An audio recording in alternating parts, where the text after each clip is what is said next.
उपमुख्यमंत्री एकनाथ शिंदे आज सोलापूर दौऱ्यावर आहेत। नगर परिषद निवडणुकीच्या प्रचारासाठी शिंदे आज सोलापूर जिल्ह्यात आहेत, तर अक्कलकोट आणि दुधनी नगर परिषदेतील उमेदवारांचा ते प्रचार करणार आहेत। अक्कलकोट आणि मोहोळमध्ये एकनाथ शिंदेंच्या सभा पार पडणार आहेत। उपमुख्यमंत्री एकनाथ शिंदे हे आज सोलापूर दौऱ्यावर असणार आहेत। काल त्यांनी पालघर जिल्ह्याचा दौरा केला। आगामी स्थानिक स्वराज्य संस्थांच्या निवडणुकांच्या अनुषंगाने उपमुख्यमंत्री एकनाथ शिंदे यांचे दौरे सध्या सुरू आहेत। सभांचा धडाका त्यांनी लावलेला आहे। काल त्यांच्या पालघरमध्ये सभा झाल्या। आज सोलापूरमध्ये दोन ठिकाणी अक्कलकोट आणि मोहोळमध्ये एकनाथ शिंदेंच्या सभा होणार आहेत। उपमुख्यमंत्री एकनाथ शिंदे हे सोलापूरमध्ये पोहोचलेले आहेत। त्याची दृश्य आपण पाहतोय। त्यांचं स्वागत कार्यकर्त्यांकडून केलं गेलं।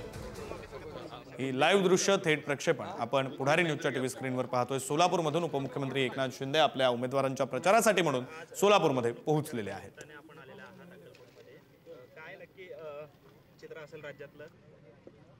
विकासाच्या मुद्द्यावर ही निवडणूक आम्ही लढवतोय आणि या नगरपालिका ज्या आहेत या नगरपालिकांमध्ये विकासाची कामं झाली पाहिजे आणि सर्वसामान्य माणसाला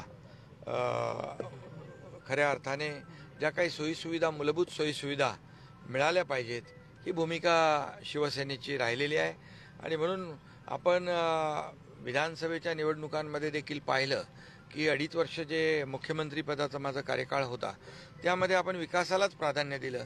लोकाभिमुख कल्याणकारी योजना जशी लाडकी बहीण योजना असेल, इतर योजना असतील, या सर्व योजना आणि विकास यांची सांगड घातली आणि त्यामुळे प्रचंड असं बहुमत मिळालं।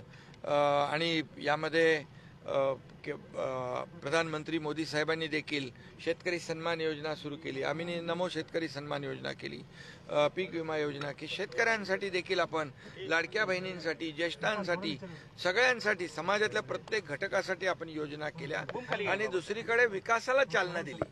आणि म्हणून विकास आणि लोकाभिमुख कल्याणकारी योजना यांची सांगड घातल्यामुळे लँडस्लाइड विक्ट्री विधानसभेच्या निवडणुकीत आम्हाला मिळाली आणि त्यामुळे आता ह्या स्थानिक स्वराज्य संस्था उपमुख्यमंत्री एकनाथ शिंदे हे सोलापूरमधून माध्यमांशी बोलत होते। सोलापूरमध्ये ते आज प्रचार दौऱ्यावर आहेत। 2 सभा ते घेणार आहेत। अक्कलकोट आणि मोहोळमध्ये त्यांची सभा पार पडणार आहे। तर लाडक्या बहिणींसह शेतकऱ्यांसाठी अनेक योजना आणल्या हे एकनाथ शिंदेंनी आता माध्यमांशी बोलताना म्हटलेलं आहे। विकासाच्या मुद्द्यावर आम्ही निवडणूक लढू असंही ते म्हणालेले आहेत। आपल्या उमेदवारांच्या प्रचारासाठी म्हणून उपमुख्यमंत्री एकनाथ शिंदे हे आज सोलापुरात आहेत।